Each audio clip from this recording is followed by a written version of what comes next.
Sir, முதல்வர் விஜய் அவர்களை பாத்தீங்கன்னா கமலஹாசன் அவர்கள் அழைக்காமலே நேரில் போய் சந்திச்சிருக்காரு. மீண்டும் ஒரு அரசியல் பின்னணி ஏதாவது இருக்கிறதுக்கு வாய்ப்பு இருக்கா? இதற்கு ஒரு நாகரிகமான சந்திப்பு. சீமான் சந்திச்சாருன்னா பொட்டி வாங்கிட்டாரு. நல்லா பாத்துக்கப்பா, விஜய் முதலமைச்சர் இந்த நாடே செழிப்பாயிடுச்சு, தேனாரும் பாலாரும் ஓடுது. நான் ரொம்ப சந்தோஷமா இருக்கேன், ரொம்ப மகிழ்ச்சியா இருக்கிறேன். மீண்டும் விஜய் பாத்தீங்கன்னா எந்த ஒரு 50 ஆண்டு காலத்துக்கு ஆட்சியில இருக்கணும். சார் இருப்பாரா சார்? இன்னும் 40 ஆண்டு காலத்துக்கு விஜயை யாராலும் அசைக்க முடியாது. சார் சிஎம் ஆயிட்டாரு, அடுத்து பிஎம்மும் ஆயிடுவாரு. பிஎம்க்கு அப்புறம் இன்னொரு போஸ்ட் இருக்குமா? பிஎம்க்கு அப்புறம் ஜனாதிபதி ஆகலாம், அதுக்கப்புறம் ஐநா சபைக்கு கூட போகலாம். உண்மையிலேயே இவங்கெல்லாம் கணிக்கிறவங்களா இருந்தா ஜெயலலிதாவுக்கு இப்படியான ஒரு மரணம் ஏற்படும்ன்றத கணிச்சிருக்கணும். அதை விட சொல்றேன், இந்த ரத்தன் பண்டிட் பாத்தீங்கன்னா அவருக்கு ஒரு பதவி கொடுத்து அடுத்த ஒரு நாள்லயே அந்த பதவி பறிபோகுது. அது தெரிஞ்சிருக்கணும். இது ஏமாத்து வேலை. சரி, இப்ப நம்ம பேசிட்டு இருக்கக்கூடிய இந்த வேலையில கூட 9 துறைகளுக்கு முக்கிய அதிகாரிகளை நியமிக்கும் வேலை.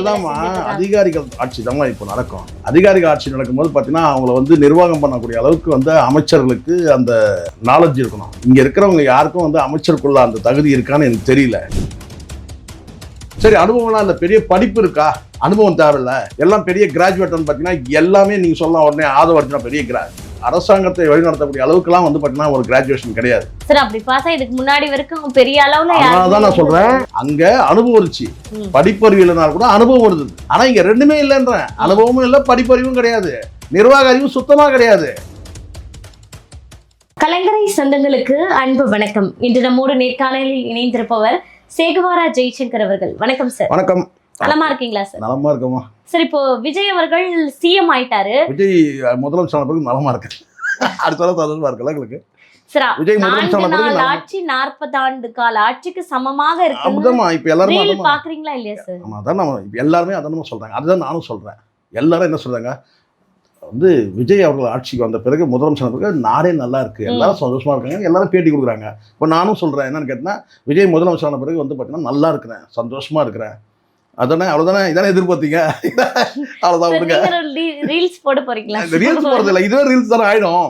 விஜய் முதலமைச்சர் ஆன பிறகு இப்ப நல்லா பாத்துக்கப்பா, விஜய் முதலமைச்சர் பிறகு இந்த நாடே செழிப்பாயிடுச்சு, தேனாரும் பாலாரும் ஓடுது.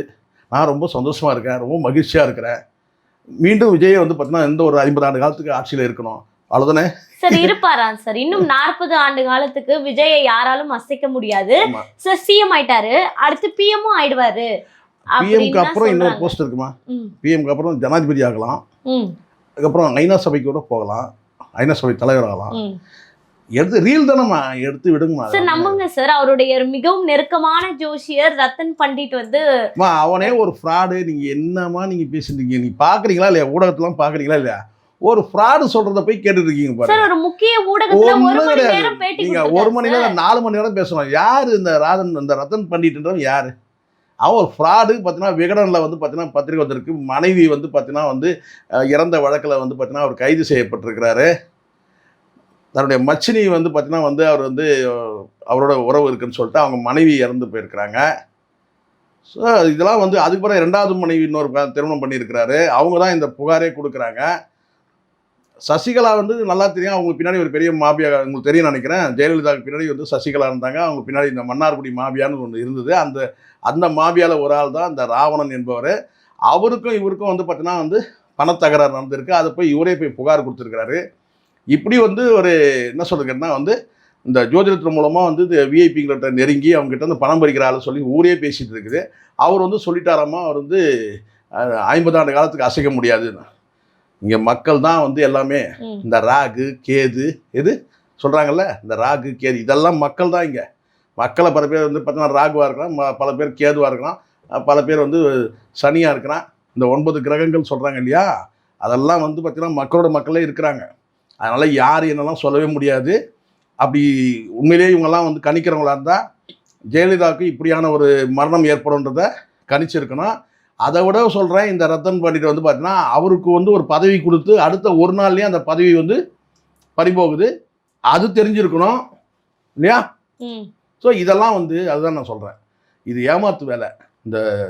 நான் அதுக்காக ஜாதகத்துக்கு எதிரானவன் எனக்கு நம்பிக்கை இல்லை, அவ்வளோதான். எனக்கு நம்பிக்கை கிடையாது. இந்த ஜாதகம் ஜோதிடம் மேலே எனக்கு நம்பிக்கை கிடையாது. அதனால் பார்த்தீங்கன்னா இதெல்லாம் இவங்கெல்லாம் ஃப்ராடு. இவங்கெல்லாம் ஆட்சி அதிகாரத்தில் இருக்கவங்ககிட்ட இதை அதை சொல்லி சாங்கியம் சடங்குன்னு சொல்லி இவங்க வந்து பண்ணக்கூடியவங்க. ஏன் இப்போ கூட நான் சொல்கிறேனே, இதே வந்து இந்த நபரையே கூட மெஜாரிட்டி வர வச்சுருக்காங்க தானே, ஏன் வந்து பார்த்தீங்கன்னா 108 நிறுத்தினாரு சொல்லுங்கள். ஜாதகத்தில் சொன்னாரா இதுக்கு முன்னாடி உங்களுக்கு மைனாரிட்டி கவர்மெண்ட்டில் நீங்கள் உட்காருங்க சொன்னாரா? விஜய் முதலமைச்சர் ஆகும்னு சொல்லியிருப்பாரு. ஆனால் இப்படி வந்து ஒரு சூழ்நிலை ஏற்படும், உங்களுக்கு வந்து மெஜாரிட்டி கிடைக்காது, மைனாரிட்டியில் தான் நீங்கள் முதலமைச்சர் சொன்னாரா? சொல்லலை. ஸோ இவங்கெல்லாம் வந்து பார்த்தீங்கன்னா ஃப்ராடுங்கம்மா. அதெல்லாம் நம்புங்க. விஜய் இப்போது முதலமைச்சர் நம்புறேன்னா அது அவங்களோட விருப்பம். நம்ம வந்து அந்த நம்பிக்கைக்கு வந்து இது பண்ணலாம். நீங்கள் ஒரு பக்கம் பெரியாரை வச்சுக்கிட்டு இது மாதிரி நபரை வந்து பார்த்தீங்கன்னா ஒரே நாளில் பதவி தூக்குற நிலைமையாச்சு. அது யார் முடிவு பண்ணாங்க? மற்ற கட்சி எம்எல்ஏக்கள் முடிவு பண்ணாங்க. மக்கள் கேட்குறாங்க, இது என்னங்க இது, எப்படிங்க வந்து அரசு பதவி கொண்டு வர முடியும்? அப்போ இங்கே மக்கள் தான் முடிவு பண்ணோம். விஜய் வந்து 50 ஆண்டு காலத்துக்கு முதலமைச்சரா, 100 ஆண்டு காலத்துக்கு, இப்படி சொன்னாலே வந்து பார்த்தீங்கன்னா அது வந்து அபாயம்தான். அப்படிதான் சொன்னாங்க. களத்தில் எதிரிகளே இல்லைன்னாங்க. சரி, இல்ல நம்ம வந்து திமுகவை வந்து விளம்பர அரசியல் செய்ததாலதான் இப்ப மிகப்பெரிய அளவுல தோல்வி விட்டுறாங்கன்னு சொல்லி ஒரு குற்றச்சாட்டை முன்வைக்கிறோம். ஆனா இப்போ இந்த 4 நாட்கள்லயே வந்து பாத்தீங்கன்னா மிகப்பெரிய அளவுல விளம்பர அரசியலை விஜய் அரசு இதுதான் நான் சொல்றேன்லம்மா. இப்போ முழுக்க இப்போ அதிகாரிகள் ஆட்சி நடக்க போகுது. சும்மா ஒப்புக்கு சப்பான்னு சொல்லுவாங்கல்ல, அந்த மாதிரி தான் இந்த முதலமைச்சர், இந்த அமைச்சர்கள். நீங்களே பாருங்க, யாருக்காவது வந்து ஏதாவது ஒரு என்ன சொல்றது ஒரு அனுபவம் இருக்கா? சரி, இப்ப நம்ம பேசிட்டு இருக்கக்கூடிய இந்த வேலையில கூட 9 துறைகளுக்கு முக்கிய அதிகாரிகளை வந்து நியமிக்கும் வேலை. அதிகாரிகள் ஆட்சி தான் இப்போ நடக்கும். அதிகாரிகள் ஆட்சி நடக்கும்போது பார்த்தீங்கன்னா அவங்கள வந்து நிர்வாகம் பண்ணக்கூடிய அளவுக்கு வந்து அமைச்சர்களுக்கு அந்த நாலேஜ் இருக்கணும். இங்க இருக்கிறவங்க யாருக்கும் வந்து அமைச்சருக்குள்ள அந்த தகுதி இருக்கான்னு எனக்கு தெரியல. முதலமைச்சர் ஆகிறதுக்கு விஜய் அவர்களுக்கே வந்து பார்த்தீங்கன்னா தகுதி இருக்கானே ஒரு கேள்விக்குறி தான். புரியுங்களா சொல்றது? சரி, முதலமைச்சர் இருக்கன்னா அந்த அடுத்த துறை இருக்கிற அதிகாரிகள் கிட்ட கேட்டு வந்து கொஞ்சம் கொஞ்சமாக எல்லாருக்கும் வந்து இப்போ வந்து வரும்போதே முதலமைச்சர் வரதில்லை. இப்போ ஜெயலலிதா கூட இருந்தாங்க, அவங்க அரசியல் அனுபவம் இருந்தது. அதை வச்சு அவங்க கொஞ்சம் என்ன செஞ்சாங்கன்னா அதிகாரிகள் வர வச்சு ஆட்சி நடத்தினாங்க.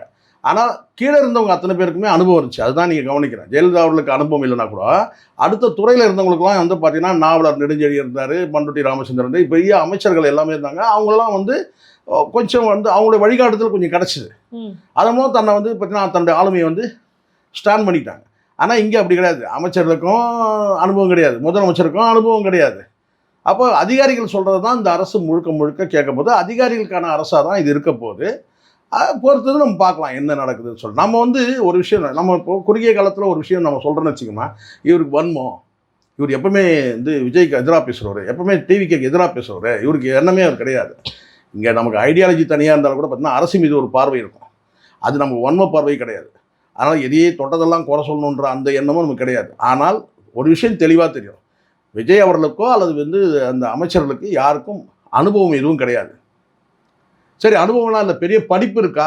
அனுபவம் தேவையில்ல, எல்லாம் பெரிய கிராஜுவேட்னு பார்த்தீங்கன்னா எல்லாமே நீங்கள் சொல்லலாம். உடனே ஆதவர்ஜனா பெரிய இவங்கெல்லாம் வந்து பார்த்தீங்கன்னா வந்து அரசாங்கத்தை வழிநடத்தக்கூடிய அளவுக்குலாம் வந்து பார்த்தீங்கன்னா ஒரு கிராஜுவேஷன் கிடையாது. சரி, அப்படி பார்த்தா இதுக்கு முன்னாடி வரைக்கும் பெரிய அளவில். அதனால தான் நான் சொல்கிறேன், அங்கே அனுபவம் இருந்துச்சு, படிப்பறிவு இல்லைனாலும் கூட அனுபவம் இருந்தது. ஆனால் இங்கே ரெண்டுமே இல்லைன்றேன். அனுபவமும் இல்லை, படிப்பறிவும் கிடையாது, நிர்வாக அறிவும் சுத்தமாக கிடையாது. குறைஞ்சபட்சம் ஒரு ஒரு ஒரு துறையில் இந்த நிர்வாகம் எப்படி நடக்குதுன்னு தெரியுமா யாருக்காவது? நீங்கள் சொல்லுங்கள்.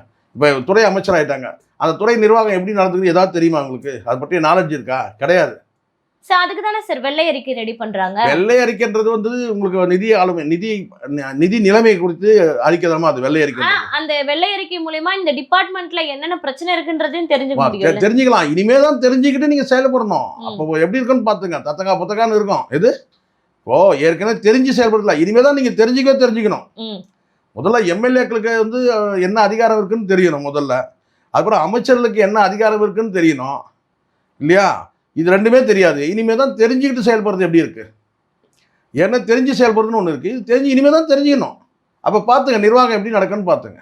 சார், இப்போ நம்ம இதை பற்றி பேசிக்கிட்டு இருக்கோம், நிர்வாகத்தை பற்றி. ஆனால் இன்னொரு பக்கம் வந்து விஜய் ஆட்சியை எப்படி கவிழ்க்கலாம் அப்படின்னு சொல்லிட்டு இபிஎஸ் அவர்கள் வந்து அந்த 25 எம்எல்ஏக்களை தகுதி நீக்கம் செய்ய போகிறதுக்கான நடவடிக்கை எடுக்கிறதுக்கு ஆலோசனை கூட்டம் நடத்துகிறாங்க. ஒரு விஷயமா அவங்களுடைய சொந்த கட்சியிலேருந்து கிட்டத்தட்ட வந்து ஒரு செங்குத்தாக வந்து கட்சியை வந்து பிளந்துருக்கிறாங்க. பிளந்ததுக்கு காரணம் என்னன்னு கேட்டிங்கன்னா, அது வந்து விஜய்னே சொல்ல முடியும், நேரடியாக விஜய்னு சொல்ல முடியும். ஏன் சொல்ல முடியும்னு கேட்டிங்கன்னா, 2 பிளவுபட்ட கட்சிகளில் வந்து ஒரு பிரிவு போய் அவர் சந்திக்கிறாரு. இது ரொம்ப மிகப்பெரிய அரசியல் ரீதியாக மிகப்பெரிய பின்னடைவு. அதை செஞ்சே இருக்கக்கூடாதுமா. அது யாரோ தவறான ஆலோசனையை வந்து கொடுத்துருக்குறாங்க. கொஞ்சம் கண்ட்ரோல் பண்ணியிருக்கணும். நீங்கள் ஒரு எதிர்க்கட்சி தலைவரை போய் நீங்கள் சந்திக்கிறீங்க, யார் வந்து ஸ்டாலின் அவர்களை போய் சந்திக்கிறீங்கன்னா அதில் ஒரு லாஜிக் இருக்குது. இப்போ எல்லா கட்சி தலைவரும் நீங்கள் போய் சந்திக்கும் போது பார்த்தீங்கன்னா ஓபிஎஸ் நீங்கள் இபிஎஸ்ஸை நீங்கள் சந்திச்சிருந்தாலும் கூட கரெக்டு. இபிஎஸ் ஆனால் ஒரு கட்சி பிளவுபட்டிருக்கு, அதுவும் செங்குத்தாக பிளவுபட்டிருக்கு. அந்த ஒரு பிரிவு போய் நீங்கள் போய் என்ன பார்க்குறீங்க, வந்து வீட்டில் போய் நீங்கள் பார்க்குறீங்க, ஒரு பிரிவை பார்க்க மாட்டேங்கிறீங்க. அப்போ முன்னாள் முதலமைச்சர் வேறு. அப்போ இது எந்த ஆதாயம் தானே? சோபா அரசியல் உண்மை சொல்றீங்களா? நீங்க எல்லாரும் நம்ம எதிர்பார்த்தது சோபா அரசியல்ல வந்து ஈடுபடுவாங்களா இல்ல தலையிடுவாங்கன்னு நம்ம எதிர்பார்த்தோம். சோபா ஈடுபடல, சோபா வந்து ஈடுபடுதுன்றது புரிய வருதுல நமக்கு. ஏன்னா நீங்க சொல்லுங்க, ஏதாவது ஒரு இடம் தான் பரவாயில்ல. அண்ணன் திருமாவளவன் கிட்ட வந்து பாத்தீங்கன்னா வந்து அண்ணன் எதுவாக இருந்தாலும் வழக்கமா பிளாஸ்டிக் சேர்ல தான் உட்காரவர். அதுக்கு ஒரு விளக்கமே கொடுத்துருக்காரு கடந்த காலத்துல. சரிங்களா, எளிமைன்ட்டு. அப்ப எளிமையான அலுவலகத்துல என்னமா அவருக்காக சோபா வாங்கல, விஜய்க்காக வாங்கல. அதைத்தான் நான் சொல்றேன். அப்ப எளிமையா நீங்க இருக்கிறவங்க வந்து பாத்தீங்கன்னா உங்க வீட்டு உங்க ஒருத்தர் புதுசா ஒருத்தர் வராருன்னு சொன்னா அவர் எப்போ நீங்க வாங்குவீங்க? அவர் வரத்துக்கு ஒரு மணி நேரத்துக்கு முன்னாடியா? சொல்லுங்க. எப்படி இருந்தாலும் வந்து பாத்தீங்கன்னா ஒரு முதலமைச்சர் கேட்டா யாராவது ஒருத்தர் வருவாங்கன்னு சொல்லிட்டு நீங்க எப்பவுமே வந்து வழக்கமா வந்து ஒரு வரவேற்பு அறைன்றது ஒரு என்ன சொன்ன கொஞ்சம் பகட்டா தான் இருக்கும். ஏன்னா அரசியல் கட்சி வந்து பாத்தீங்கன்னா பலரும் வரலாம்னு சொல்லிட்டு. அப்போ நீங்கள் வந்து இந்த இடத்துல வந்து பார்த்தீங்கன்னா அப்போ ஏற்கனவே ஸ்டாலின் வந்து முதலமைச்சராக இருந்திருக்காரு, வந்து துணை முதலமைச்சர் இருக்காரு. அப்போ இவங்க யாராவது திடீர்னு ஆஃபீஸ் வந்துட்டா அப்போ ஒரு வந்து வழக்கத்துக்கு மீறாக, அதாவது தன்னுடைய சொந்த கட்சிகள் உட்கார்றதை விட ஒரு புதிய சோபா வந்து எப்பவுமே வந்து ஒரு நீட்னஸாக வந்து ஒன்று குடோனில் கூட வச்சிருக்கலாம், ஒன்று ரெகுலராக பயன்படுத்தினா கூட. ஆனால் ஒரு புதிய முதலமைச்சர் வரும்னு சொல்லிட்டு அப்போ போய் நாங்கள் சோபா வாங்கிட்டு வந்தது கேட்டது அது வந்து எங்கே இடிக்குது. சரி, அங்கதான் ஒன்று சிவி சண்முகத்துக்கு என்ன ஆச்சு?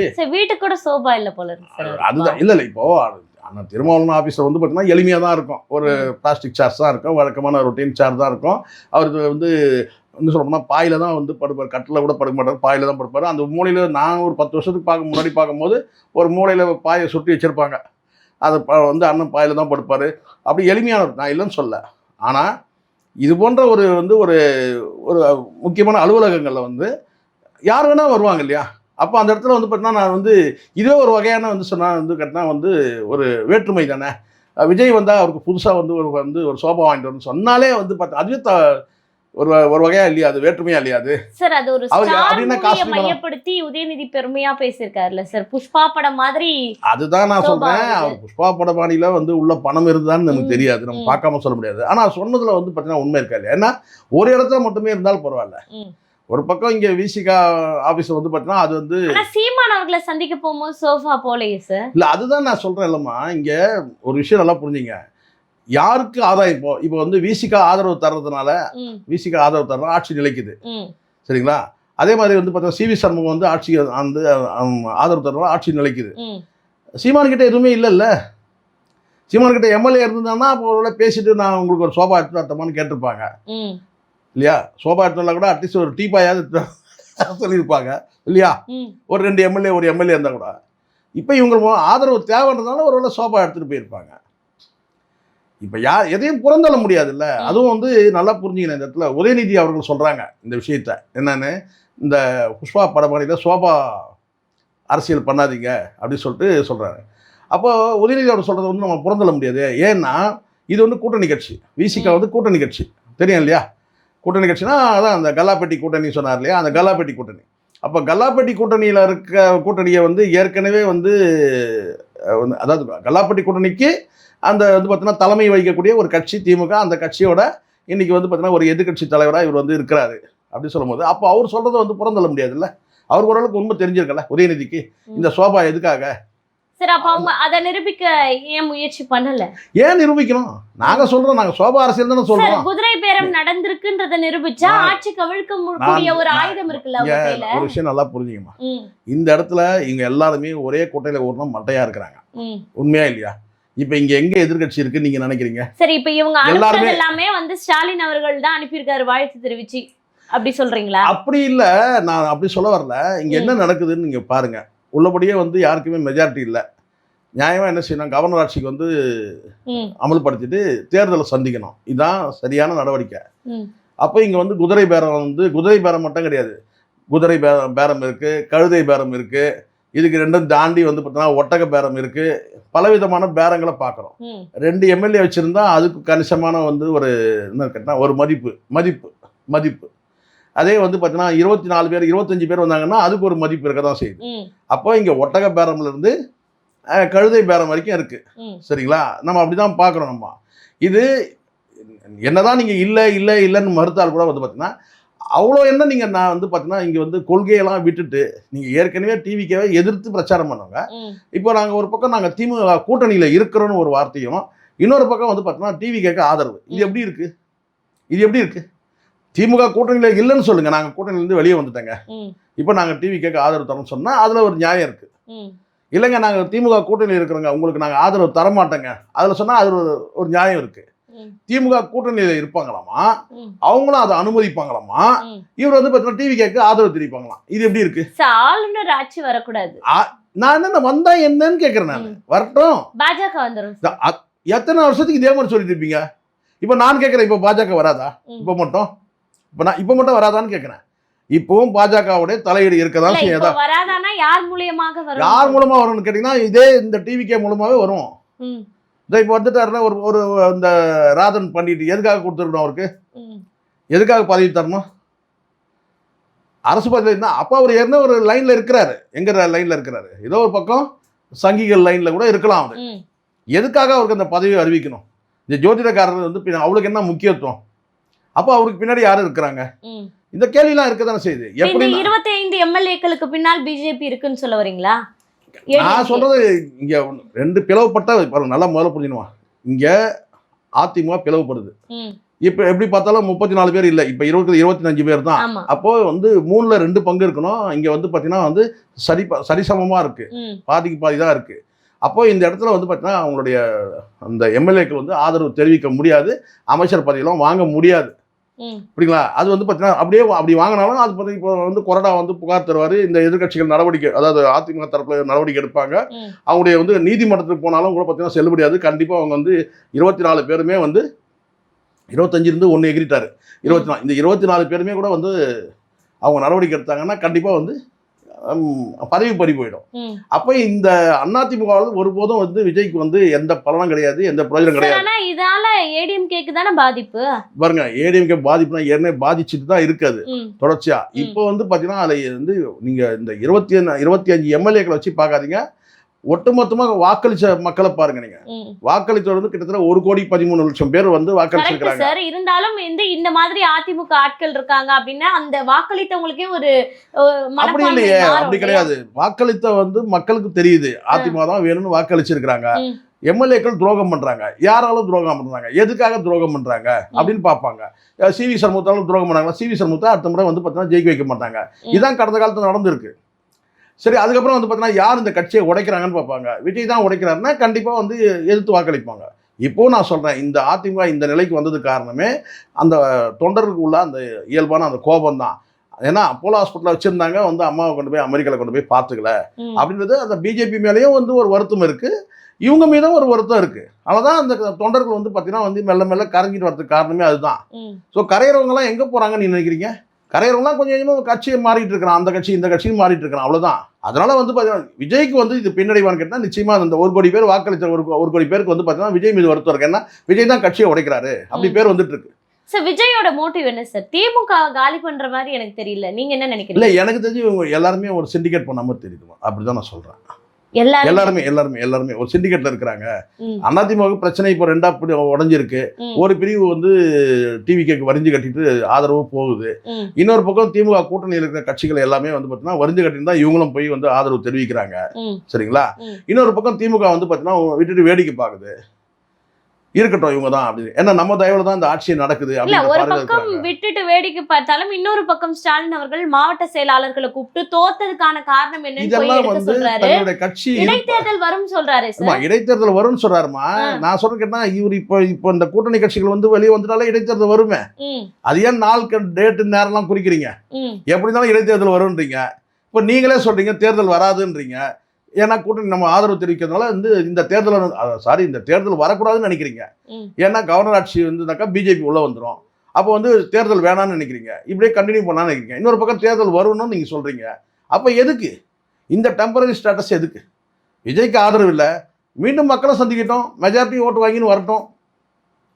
ஆனா அவங்களுக்கும் பயம் இல்ல இருக்கு. வாங்க மாட்டாரு சொல்றீங்களா? அவங்களுக்கும் பயம் இருக்குல்ல. பயம் இல்லைன்னா என்ன செய்யணும்? நேரம் எனக்கு மெஜாரிட்டி இல்லைங்க. என்டி ராமராவ் ஒரு தடவை சொன்னார் இல்லையா? ஸோ கட்சியினர்களை துரோகம் பண்ணிட்டு போயிட்டாங்க, வெளியே போயிட்டாங்க. அப்போ அவர்கிட்ட வந்து நீங்கள் மெஜாரிட்டி ப்ரூவ் பண்ணுங்கன்னு சொல்கிறாங்க. என்னால் மெஜாரிட்டி ப்ரூவ் பண்ண முடியாதுங்க, ரீஎலெக்ஷன் கண்டக்ட் பண்ணுங்க.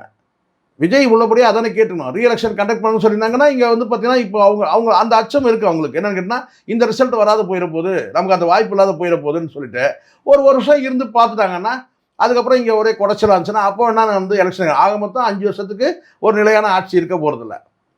புரியுதுங்களா? அதனால வந்து இவங்க எல்லாமே வந்து பார்த்தீங்கன்னா ஒரு நிலைப்பாட்டில் நிற்கலை யாருமே. ஒன்று என்ன சொல்லணும், எங்கள் கூட்டணியில் இருந்தவங்க வந்து பார்த்தீங்கன்னா டிவிக்கு அரசுக்கு வந்து ஆதரவு தெரிவிக்கிறதுனால இனிமேல் அவங்க எங்கள் கூட்டணியில் இல்லைன்னு டிக்ளேர் பண்ணணும். காங்கிரஸுக்கு என்ன முடிவு சொன்னீங்க? நன்றி, மீண்டும் வராதீர். நீங்கள் காங்கிரஸுக்கு ஒரு நிலைப்பாடு, வந்து விசிகாவுக்கு ஒரு நிலைப்பாடா? காங்கிரஸுக்கு ஒரு நிலைப்பாடு கேட்டா காங்கிரஸ் வந்து சந்திக்கவே இல்லை, வெற்றி பெற்றவர்கள் சந்திக்கவே இல்லைன்றீங்க. அப்போ காங்கிரஸ் எடுத்த நிலைப்பாடு நீங்க ஏன் போறீங்க? காங்கிரஸ் வந்து பார்த்தீங்கன்னா ஆதரிக்குது, டிவிக்கு அரசு சப்போர்ட் பண்ணுது, நீங்க எதுக்கு ஆதரிக்கிறீங்க? அப்போ இந்த இடத்துல வந்து பார்த்தீங்கன்னா ஏதோ உங்களுக்குள்ள வந்து ஒரு அண்டர்ஸ்டாண்டிங் வந்துருச்சுங்க. காங்கிரஸ் 5 சீட்டு தருது, கம்யூனிஸ்டுகள் இவங்க எல்லாருமே ஒரு அண்டர்ஸ்டாண்டிங். அப்போ இல்ல இப்ப டிவிகே டிஎம்கே கள்ள கூட்டணியில இருக்காங்கன்றீங்களா? எல்லாருமே ஒரே கூட்டணியில ஒரு மட்டையா இருக்கிறாங்கன்ற நான் நேரடியா சொன்னா எப்படி? எல்லாருமே நீங்க ஒன்னா பாருங்க, இப்போ விசிகா, கம்யூனிஸ்ட், முஸ்லீம் இவங்க சப்போர்ட் பண்றாங்க. இப்போ என்ன சொல்றாங்க, இவங்க திமுக கூட்டணியில் இருக்கிறாங்களா இல்லையா? ஆமா, திமுக கூட்டணியில் இருக்கிறோம். ஆதரவு யாருக்கு தரீங்க? நாங்க வந்து டிவிக்கு தரோன்றாங்க. இது எப்படி இருக்கு? இதை நான் ஆபாசமா சொல்லக்கூடாதுன்னு பாக்குறேன். காட்டியும் இதை சொல்லுவாங்கல்ல, அப்படிதானே இருக்கு. ஏதாவது ஒரு நிலைப்பாடு எடுங்க. ஒன்று நாங்கள் திமுக கூட்டணியில் இல்லை, நாங்கள் இன்னிலேருந்து டிவிக்கு நாங்கள் வந்து பார்த்தீங்கன்னா வந்து கூட்டணி இந்த டிவிக்கு ஆதரவு தெரிவிக்கிறோம், எதிர்காலத்தில் நாங்கள் கூட்டணிக்கும் போகிறோம். இப்படி காங்கிரஸ் எப்படி சொன்னாங்க பாருங்க, 29 வரைக்கும் கூட்டணிக்கு போனோம், அப்படி சொல்லிட்டு போங்க. அதெல்லாம் தெளிவான அரசியல். நாங்கள் திமுக கூட்டணி இல்லை, நாங்கள் இப்போ டிவிக்கு வந்து பார்த்தீங்கன்னா ஆதரவு அளிக்கிறோம் அப்படின்னு சொன்னால் அது கரெக்டாக இருக்கு. ஆனால் டிஎம்கே கூட்டணியில் இருக்கிறோம், அதே சமயத்தில் நாங்கள் டிவிக்கு ஆதரவு தரோம், ஆட்சிக்கு ஆதரவு தரோம். இது எப்படி சரியா இருக்கும்? அப்போ அங்கே 2 இருக்கு. 2ல் வந்து பார்த்தீங்கன்னா அதிமுக ஒரு அணி என்ன செய்யுது பார்த்தீங்கன்னா, நான் வந்து டிவிக்கு அரசுக்கு ஆதரவு தரோம், ஒருத்தர் வந்து எதிர்க்கிறாரு. சொல்ற அந்த எதிர்ப்பு கூட பார்த்தீங்கன்னா வலிமையா வைக்க முடியல. ஏன் வலிமையா வைக்க முடியல? எதிர்ப்பு வலிமையா வைக்க வேண்டியதானே? இந்த இடத்துல பிஜேபி வந்து பார்த்தீங்கன்னா ஒரே ஒரு எம்எல்ஏ அவங்க அப்படியே வேடிக்கை பார்க்குறாங்க. இப்போ புரியுதுங்களா? இதே இந்த ஆட்சி அமைகிறதுக்கு முன்னாடி எழுச்சியாக வந்து இளைஞர்கள் எழுச்சி, இளைஞர்கள் வந்து துடிப்போட வாக்களிச்சாங்க. விஜய்க்கு வந்து சரமாரியான வாக்குகள் விழுந்தது, எழுச்சிகரமான வந்து பாதையில் விஜய் இருக்கிறார் அப்படி இப்படின்னு பேசுனாங்கல்ல பிஜேபியில். அப்போ நீங்க சொல்லுங்க, இங்க எல்லாமே ஒரே குட்டையில ஒண்ணு மட்டையா இருக்கா இல்லையா? ஆனா இப்ப டிஎம்கே தான் தன்னுடைய கட்சியை புதுப்பிச்சுக்குதோ அப்படின்னு நான் பாக்குறேன். இல்லம்மா, அவங்க எப்பவுமே வழக்கமா வந்து ஆளுங்கட்சியை விட எதிர்கட்சியா சிறப்பா செயல்படுவாங்க. எப்பவுமே வந்து டிஎம்கே வந்து ஆளுங்கட்சியை விட எதிர்கட்சியா இருந்து சிறப்பா செயல்படும். ஆளுங்கட்சி வந்தாங்கன்னா அவங்களோட செயல்பாடு விட எதிர்கட்சியா இருக்கும்போது வந்து துடிப்பா செயல்படுவாங்க. அதுதான் இப்போ நடக்குது. கட்சியை வந்து பார்த்தீங்கன்னா அவங்க புனரமைக்கணும். யாரெல்லாம் தோற்றவங்க இருக்கிறாங்க, எதனால் தோத்தாங்கன்ற அந்த கேள்வியை வச்சு கட்சியை வந்து பார்த்தீங்கன்னா நிலைப்பாடு. ஏன்னா அடுத்த ரூலிங் வந்து அவங்க தான். இன்னைக்கு இருக்கிற நிலைப்பாடு வந்து பார்த்தீங்கன்னா அடுத்த ரூலிங் வந்து இந்த டிவிக்கு அரசே நாளைக்கு விழுந்தால் கூட பார்த்தீங்கன்னா இந்த டிவிக்கு மீண்டும் ஜெயிக்கலாம் சொல்ல முடியாது. இல்ல இப்ப இடைத்தேர்தல் வருது இல்ல சார், திருச்சி கிழக்கு, அதுல ஸ்டாலின் நேரடி போட்டின்றாங்க. நேரடி போட்டி இருந்தால் அது சொல்றாங்க, அது இன்னும் கன்ஃபார்ம் ஆகல. ஆனா ஒரு நேரடி போட்டி இருந்தாங்கன்னா கூட சொல்ல முடியாது. வந்து பார்த்தீங்கன்னா அங்க வந்து டிவிக்கு வந்து விழுந்தாலும் ஆச்சரியப்படுறதுக்கு இல்லை. ஏன்னா அந்த அளவுக்கு தான் இங்க இருக்கு. ஏன்னா பல மக்கள், அதாவது பல தொகுதியில் இருக்க மக்கள்கிட்ட கேட்கும்போது இந்த காத்து கருப்பு வந்து அடிச்சிச்சின்னு சொல்லுவாங்கல்ல, அந்த மாதிரி ஒரு பித்து பிடிச்ச மாதிரி இருப்பாங்க. பார்த்தீங்கன்னா அப்படி தான் இருக்கிறாங்க மக்கள். எப்படின்னு கேட்குறாங்க. எப்படி ஜெயிச்சாங்க? என்ன சார் இப்படி சொல்றீங்க? டாஸ்மாக் 717 கடையை மூடி இருக்காரு. அது மகளிர் உரிமை தொகை, திமுக திட்டங்கள் அப்படியே கண்டினியூ பண்றாரு. பிளஸ் 200 யூனிட் ஃப்ரீ, அதுக்கான பேப்பர்ஸ் எல்லாம் இன்னைக்கு பாத்துக்கிட்டு இருக்காங்க. இது நல்லா ஒண்ணு புரிஞ்சுங்க. இந்த 717 கடை இருக்குல்ல, அங்க அந்த கடையில இருந்த கன்சியூமர் எல்லாரும் வந்து பார்த்தீங்கன்னா நாளையிலேருந்து நாங்கள் குடிக்க போகிறதுன்னு சொல்ல போறாங்களா? நான் தெரியாம தான் கேட்குறேன். அந்த கடையில் என்ன போய் பக்கத்து கடையில் போய் வாங்க போறாங்க. இதுல என்ன இருக்கு நீங்க சொல்லுங்க? இது வந்து மது ஒழிக்கிற வேலையாமா இது? நீங்களே சொல்லுங்க. அங்க எல்லாம் பக்கத்துல போய் வாங்க போறாங்க சார். ஆனா போதைப் பொருளை ஓரளவு கண்ட்ரோல் கொண்டு வருவாங்க. எப்படி நான் பாருங்க, நீங்க கொள்முதல் வந்து எப்படியும் பக்கத்து கடைகள் கூடுதல் கொள்முதல் பெறுவாங்க இல்லையா? அப்படி இருக்கும். இங்க இருக்கிற வந்து வாங்கி இந்த கடையில இருக்கும், அங்க போய் வாங்க போறேன். இதுல டாஸ்மாக்ல நீங்க சொல்றீங்க போதைப் பொருள் புழக்கத்தை கட்டுப்படுத்துவாங்க. இல்ல, இது வந்து இப்பதானே வந்திருக்காங்க. நம்ம ஒரு வாரத்துல நீங்க வந்து போதைப் பொருள்லாம் வந்து இப்ப நம்ம செந்தில்வேலுக்கு நமக்கு வித்தியாசம் எல்லாம் போயிரும்ல. செந்தில்வேலுக்கு என்னன்னு கேட்டால் வந்து நேற்றைய தினம் இங்கே வந்து ஒரு கற்பழிப்பு கொலை ஏற்பட்டிருக்கு, இந்த இடத்துல வந்து பார்த்தீங்கன்னா இந்த வெட்டுக்காயங்கள் வந்து இருவர் வந்து படுத்து கிடந்தாங்க, அங்கே இதுவாகிடுச்சு இங்கே இதுவாகிடுச்சுன்னு. அது வந்து நல்லா இருக்குமா நீங்கள் சொல்லுங்கள்? ஒரு ஆட்சி ஒரு நல்லா புரிஞ்சுக்கணும். இங்கே இருக்கிற வந்து பார்த்தீங்கன்னா வந்து ஒரு 10 கோடி பேர் இருக்கிறாங்கன்னா, ஒரு 8.5 கோடி பேர் மக்கள் இருக்கிறாங்கன்னா, 8.5 கோடி பேருக்கு 8.5 கோடி போலீஸ்லாம் கிடையாது. இருக்கிற 1.5 லட்சம் போலீஸ் வச்சு தான் இங்கே எல்லாத்தையுமே வந்து சமாளிக்கணும். அதனால் வந்து பார்த்தீங்கன்னா இங்கே ஒவ்வொருத்தருக்கு பின்னாடியும் வந்து போலீஸ்லாம் போட முடியாது. புரியுதா சொல்கிறது? அப்போது இது அதுக்காக நான் வந்து குற்ற நடவடிக்கைகள்லாம் தடுக்க அதை முட்டு கொடுக்கல. நான் இந்த விஷயத்தில் அரசுக்கு முட்டும் கொடுக்கல நான். ஆனால் வந்து செந்தில்வேல் பேசுகிற மாதிரி பேச முடியாதுன்ற நான். செந்தில்வேல் ஒரு அசைன்மெண்ட்டுக்காக பேசுகிறார், திமுக ஆதரவாக பேசுகிறா, அவர் பேசலாம். ஆனால் கேட்டால் கடந்த 4 நாட்கள் இது நடந்தது. 4 நாட்கள் இல்லை, எலெக்ஷனில் நடக்கும்போதும் எலெக்ஷனில் வந்து பார்த்தீங்கன்னா வந்து எலெக்ஷன் கமிஷனில் வந்து பார்த்தீங்கன்னா சட்டம் ஒழுங்கு கண்ட்ரோல் இருந்துச்சுல்ல, அப்போவும் நடந்தது. முன்னாடியும் நடந்திருக்கு, பின்னாடியும் நடந்திருக்கு, நாளைக்கு கூட நடக்கும். ஸோ இது வந்து பார்த்தீங்கன்னா நீங்கள் பொதுவாக வந்து பார்த்தீங்கன்னா ஒரே வாரத்தில் நம்ம சொல்ல முடியாது. தொடர்ச்சியாக இந்த மாதிரி சம்பவம் நடந்தால் இப்போ விஜய் அவர்களுடைய செயல்பாடு எப்படி பார்க்குறீங்க? ரொம்ப சின்சியராக இருக்காரு, சாப்பாடு கட்டிக்கிட்டு போறாரு. ஆனால் அதுக்குன்னு ஏஐ படத்தெல்லாம் போட்டு சாப்பாடு அந்த டேபிள்லேயே உட்காந்து சாப்பிட்ற மாதிரிலாம் வந்து சில படங்கள் பார்த்துறானே, அது யார் பண்ணதுன்னு தெரில. அது ஆளுந்த தரப்புலையா இல்லை எதிர்கட்சி தரப்புல இந்த ஏஐ வச்சு பண்ணாங்களான்னு தெரியல. பட் இதெல்லாம் வந்து ரொம்ப நாளைக்கு நிற்காதுமா, சாப்பாடு கட்டிட்டு போனான்னு சொல்றது. இதெல்லாம் வந்து இப்போ கூட வீடை கூட தலைமை செயலகத்துக்கு பக்கத்தில் பார்க்குறாங்க. நான் சொன்ன கோட்டைக்கு உள்ளே கூட அவர் தங்கிக்கலாம். யார் தேட போகிறாங்க சொல்லுங்கள்? நீங்களே சொல்லுங்கள். இப்போ நான் சாயந்தரம் போகலன்னா வந்து என்ன கேட்பாங்கல்லம்மா, எங்கேயா போனேன் அப்படின்னு சொல்லி கேட்பாங்களா இல்லையா? எந்த வீட்டுக்கு போனேன் அப்படின்னு கேட்க மாட்டாங்க, எங்கே போனேன்னு கேட்பாங்க இல்லையா? எந்த வீட்டுக்கு போனேன்னு கேட்பாங்க, எங்கே போனேன்னு கேட்பாங்க, ஏன் வரல அப்படின்னு கேட்பாங்க. விஷயம் யாரு கேட்க போறாங்க சொல்லுங்க பார்க்கலாம், சொல்லுங்க நீங்க. அதாவது விஜயுடைய ஃபேன்ஸ் வந்து பாத்தீங்கன்னா சின்னண்ணி கிட்ட விஜய் ரொம்ப கேட்டதா சொல்லுங்க அப்படின்னு சொல்லும்போது கண்டிப்பா அப்படின்னு சொல்றாங்க. எனக்கு வந்து இத வந்து எல்லாத்தையும் நம்ம அப்படி எடுத்துக்க முடியாது. விஜய் பொறுத்த வரைக்கும் இந்த சில பேர் வந்து நான் 2 பார்வையா நான் பார்க்குறேன். ஒரு பக்கம் வந்து செல்ஃப் ப்ரொபகண்டா ஒரு பக்கம் நடக்க தான் செய்யுது, இல்லைன்னு சொல்ல.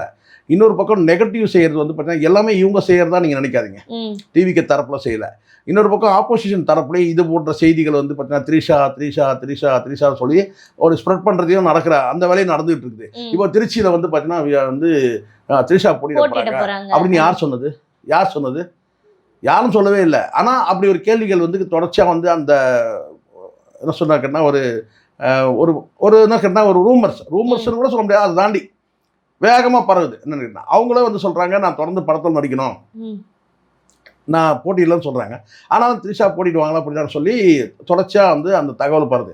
இது ஆப்போசிஷன் தரப்பில் கூட வந்து செய்திகள் பரப்பலாம்.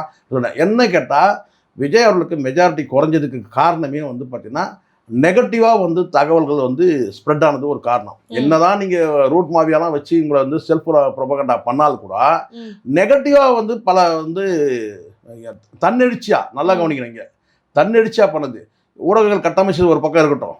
நீங்கள் ஒரு வாய்ஸ் ஆஃப் காமன் வச்சுருந்தா அவங்க வந்து பெண்ணுன்னு வச்சுருக்கிறாங்க. 2 தரப்புலையும் வந்து பார்த்தீங்கன்னா ஒரு 500 கம்ப்யூட்டரை போட்டு, இந்த பக்கம் ஒரு 500 கம்ப்யூட்டரை போட்டு, இங்கே ஒரு 500 பேரை உட்காரச்சு சம்பளத்துக்கு, அங்கே ஒரு 500 சம்பளிச்சு நான் பண்ணதை நம்ம பார்த்தோம்.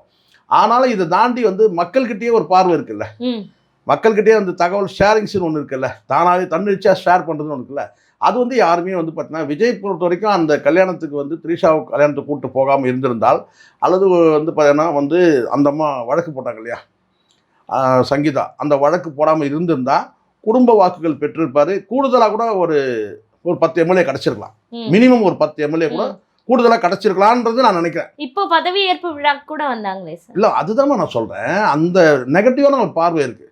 இங்கே எல்லாரையுமே நீங்கள் ப்ளஸ்ஸாக எடுத்துக்கிறீங்கல்ல, அது வந்து டிவிக்கு தரப்பில் அது வந்து கேட்டால் தங்களுக்கு வந்து இது ஒரு பெரிய எஃபெக்ட் ஆகுது. இது சயின்டிஃபிக்காக நீங்கள் ஜான் ஆரோக்கியசாமி கேட்டிங்கன்னா தான் தெரியும், அவர் துல்லியமாக தெரியும் இந்த விஷயத்தில் எந்தெந்த இடத்துலாம் வந்து அவர் உட்காந்து ஒரு பெரிய சயின்டிஸ்ட். அவர் யார் உண்மையிலே ஜான் பொலிட்டிக்கல் சயின்டிஸ்ட்டு. அவர் உட்காந்து வந்து பார்த்தீங்கன்னா இந்த பாயிண்டில் நமக்கு மைனஸ் ஆச்சுன்னு சொல்லி ரவுண்ட் அப் பண்ணுவார். உள்ளபடியே எனக்கு தெரியும் அசாத்திய திறமசாலி வந்து ஜான் ஆரோக்கியசாமி, சாதாரண ஆள் கிடையாது. ஒன்றுமே இல்லாத ஒரு பச்சை மண்ணை கூட பிடிச்சி வந்து பார்த்தீங்கன்னா வந்து ஒரு என்ன சொல்ல ஈர பேனை பெருமாளாக்கி அந்த பெருமாளுக்கு கோயில் கட்டி அது கும்பாபிஷேகம் நடத்துகிற அளவுக்கு வந்து திறமசாலி, நான் இல்லைன்னு சொல்ல, அது நடத்தியும் காமிச்சார்ல. அந்த மாதிரி இருக்கும்போது அவருக்கு தெரியும் எங்கெல்லாம் வந்து நமக்கு வந்து பார்த்தீங்கன்னா மைனஸ் ஆச்சு, உள்ளபடியே மைனஸ் ஆச்சு. அது அவருக்கு தெரியும். இல்ல இப்ப ரூட் மாஃபியாவால விஜய்க்கு ஒரு மிகப்பெரிய சிக்கல் இருக்கு. இல்லம்மா, இங்க ஒவ்வொன்றும் தனித்தனியா பிரிச்சுக்கிட்டாங்கம்மா. இங்க விஜய்க்கு கண்டிப்பா இருக்கு. நான் என்ன சொல்றேன், இங்க ஒண்ணு புரிஞ்சுங்க, காத்து வந்து ஒரு பக்கம் வீசுது, இப்போ விஜய் பக்கம் வீசுது. இதே மாறி வீசும்போது சொல்ல முடியாது. இப்போ மத்திய அரசு என்ன சிக்கல், 2029 தேர்தல் வருது, அதில் அவங்க நிற்கணும். இப்போ அதை நோக்கி அவங்க வந்து பார்த்தீங்கன்னா ஏற்கனவே லாஸ்ட் எலெக்ஷனில் பலவீனமாச்சு, ஒரு 30 சீட்டு குறைஞ்சிது. தெலுங்கு தேசமும் வந்து பார்த்தீங்கன்னா இங்கே வந்து நிதிஷ்குமாரும் சந்திரபாபு நாயுடு சப்போர்ட் பண்ணாங்க. அடுத்த சப்போர்ட் வந்து யார் மேலே இந்த திமுக தேவைப்படலாம் அல்லது டிவிக்கு தேவைப்படலாம், ஏன் இல்லை இவரு கூட தேவைப்படலாம், யார் எடப்பாடி பழனிசாமி. அப்போது தமிழ்நாட்டை பொறுத்த வரைக்கும் கொஞ்சம் தூரமாக இருந்தால் விளையாடுவாங்க. இனிமேல் பிஜேபி ரொம்ப நெருக்கமாக வந்து விளையாட முடியாது. ஆனா தேர்தல் நெருக்கத்துல இந்த ரூட் மாஃபியா, இந்த கரூர் இஷ்யூ இல்ல அது வந்து இப்ப பண்ண மாட்டாங்க. கரூர் இஷ்யூ எனக்கு தெரிஞ்சிருக்கேன், ரூலிங்ல வந்து உட்கார்ந்ததுனால கரூர் மேட்டர்லாம் பிசு பிசுன்னு போயிடுமா. இனிமேல நம்மளா வந்து சொரிஞ்சிக்க முடியாது. இப்படி பண்ணா நல்லா இருக்குமே, விஜய் தூக்கி ஜெயிலில் வச்சிடறாங்க. விஜய் தூக்கி ஜெயிலில் வச்சா என்ன ஆகும்? மக்கள் எப்படி இருக்காங்க பாருங்க. விஜய் தூக்கி நீங்கள் எப்போ வைக்கணுமோ அப்போ வச்சிருந்தோம்னா சிறுமைப்படுத்துற மாதிரி இருந்திருக்கும். இப்போ விஜய் வந்து பார்த்தீங்கன்னா இனிமேல் கை வைக்க முடியாது. விஜய் இனிமேல் நீ கை வைக்க முடியாது. கை வச்சுன்னா ப்ளஸ் ஆகும் அது மக்கள் மத்தியில் கண்டிப்பா. இது தெரியாம இப்போ சப்போர்ட் பண்ணிட்டாங்க, தெரியாம இல்லை தெரிஞ்சே தான் சப்போர்ட் பண்ணிட்டாங்க. இனிமேல் வந்து நீங்கள் வந்து பெண்ட் பண்ணி தான் போகணும். இல்லை நீங்கள் வாபஸ் வாங்கினீங்கன்னா நீங்கள் ஆட்சியை கவுத்தீங்கன்னா அடுத்த நிமிஷம் ரோட்டில் போய் நிற்பாரு. ஏன்னா வந்து ஆட்சி அதிகாரத்தில் என்னை விடாமல் பார்த்தீங்கன்னா நீங்கள் பண்ண வேலை தான், நீங்கள் எனக்கு வந்து பார்த்தீங்கன்னா ஓட்டே போடாமல் விட்டீங்க, இன்னொரு 10 எம்எல்ஏ கொடுத்தீங்கன்னா நான் வந்து ஸ்ட்ராங்காக ரூல் பண்ணியிருப்பேன், இவங்க எல்லாரும் தூக்கி ஜெயிலில் போட்டிருப்பேன். ஆனால் நீங்கள் பண்ண வேலை எனக்கு இந்த மாதிரி பண்ணிட்டீங்க பாருங்கள், அவங்க ஆட்சியை கவுத்துட்டாங்க, இப்போ பாருங்கள் நான் ரோட்டில் வந்து நிற்கிறேன், எனக்கு ஓட்டு போடுங்கன்னு மறுபடியும் கேட்பார் மக்கள்கிட்ட. என்ன ஆகும்? அந்த சாமியார் யாரோ சொல்கிறேன்ல, இதெல்லாம் வந்து இப்படி தான். நான் இப்போ சொல்கிறேன்ல, நாங்கன்னா ஒன்றா காவி வேட்டி கட்டிக்கின்னு காவி துண்டு போட்டுன்னு தலையில் வந்து காவி முண்டாசு கட்டிக்கின்னு ஒன்றா உட்காந்துக்கிறேன். இதே தான் நடக்கும். ஏன்னா அந்த விளம்பரம் பண்ணுவாங்க. அதெல்லாம் மத்திய அரசு இனிமேல் கரூர் சம்பவத்தினாலலாம் வந்து இப்போ கரூர் மக்கள் வந்து வாக்களிக்கலை டிவி கேக்கு, அதுதான் தண்டனை. அவ்வளோதான். அதாண்டி நீங்கள் அந்த கரூர் சம்பவத்தை வச்சுலாம் ஜெயிலில் போட்டுருவாங்க விஜய்லாம் நீங்கள் கற்பனை பண்ணாதீங்க. கொடநாட்டில் அவ்வளோ பெரிய சம்பவம் நடந்தது, அதுக்கே ஒன்றும் பண்ணலமா. அதனால் வந்து பார்த்தீங்கன்னா வந்து அது ஒரு 3 பேராக இருக்கலாம், 4 பேராக இருக்கலாம். இது வந்து அப்படி கிடையாது, இது 41 பேர் தான். ஆனாலும் இது வந்து என்ன கடைசியாக வந்து அரசியல் காரணங்களுக்கால் ஏற்பட்ட ஒரு மரணங்கள் ஆகிடும். சார், முதல்வர் விஜய் அவர்களை வந்து பார்த்தீங்கன்னா கமலஹாசன் அவர்கள் அழைக்காமலே நேரில் போய் சந்திச்சிருக்காரு. மீண்டும் ஒரு அரசியல் பின்னணி ஏதாவது இருக்கிறதுக்கு வாய்ப்பு இருக்கா இதற்கு? இல்லை, அப்படி இருக்கிறதுக்கு வாய்ப்பு இல்லை. இது கேட்டால் நாகரிகம்னுவாங்க. ஒருத்தர் சந்திக்கிறதுன்னு ஒன்றும் பிரச்சனை இல்லை. இப்போ முதலமைச்சரை வந்து உள்ளபடியே வந்து முதலமைச்சர் வந்து எதிர்கட்சி தலைவர் சந்திச்சாரு, இன்னும் பலரும் சந்திச்சார் இல்லையா?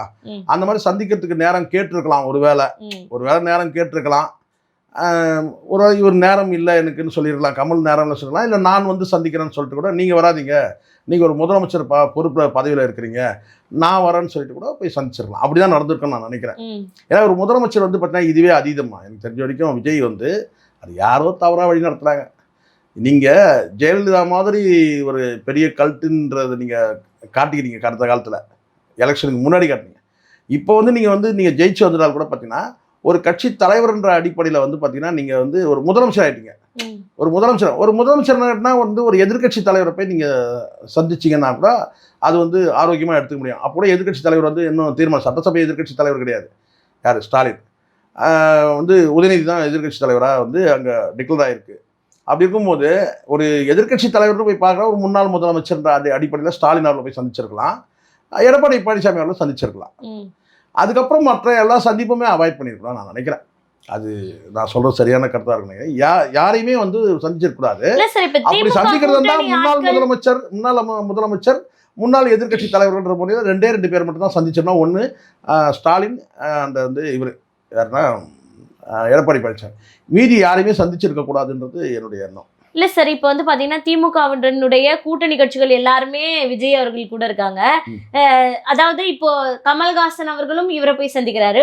ஒருவேளை மக்கள் நீதி மையமும் எந்த ஒரு நிபந்தனையும் இல்லாம நாங்க தாவேகாவுடன் இணைஞ்சிருவாங்க. நான் என்ன சொன்ன, பருத்தி மூட்டை வந்து எங்க இருந்தா என்னன்னு கேட்குறேன். பருத்தி மூட்டை குடோன்லேயே இருந்திருக்கலாமே.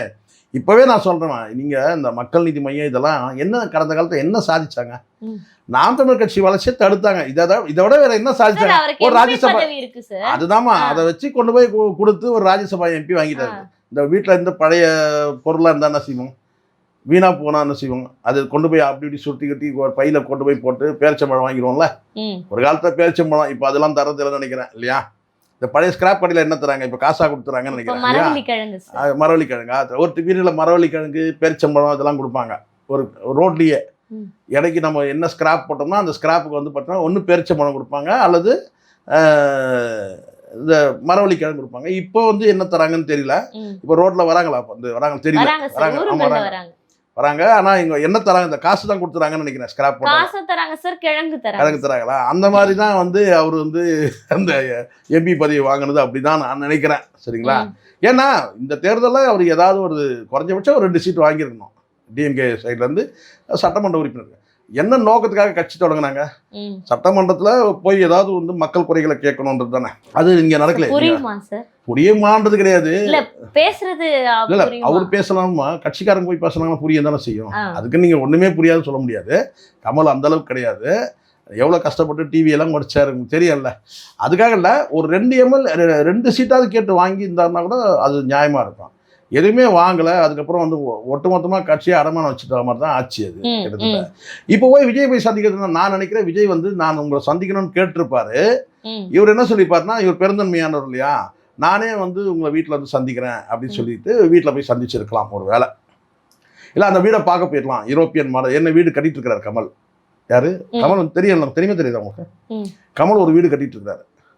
அந்த வீடு வந்து போய் வந்து யூரோப்பியன் மாடல் தான். விஜய் வீடு வந்து யூரோப்பியன் மாடல். யூரோப்பியன் கண்ட்ரியில் ஒரு வீடை பார்த்துட்டு தான், பல வீடுகளை பார்த்துட்டு யூரோப்பியன் கண்ட்ரியில் அந்த ஹாலிவுட் ஆக்ட்ரஸோட அந்த வீடுகளை பார்த்துட்டு அதுக்கப்புறம் அந்த வீடு அதே மாதிரி மாடலில் தான் இங்கே வந்து கடற்கரை ஓரம் வந்து அந்த வீடு கடற்கரை ஓரம் தான் அங்கே இருந்ததும் அந்த வீடை வந்து அதே மாதிரி வீடு கட்டணும்னு சொல்லி ஆசைப்பட்டு இங்கே கட்டியிருக்காரு. இந்த வீட்டை இந்த கடற்கரை நீலாங்கரை.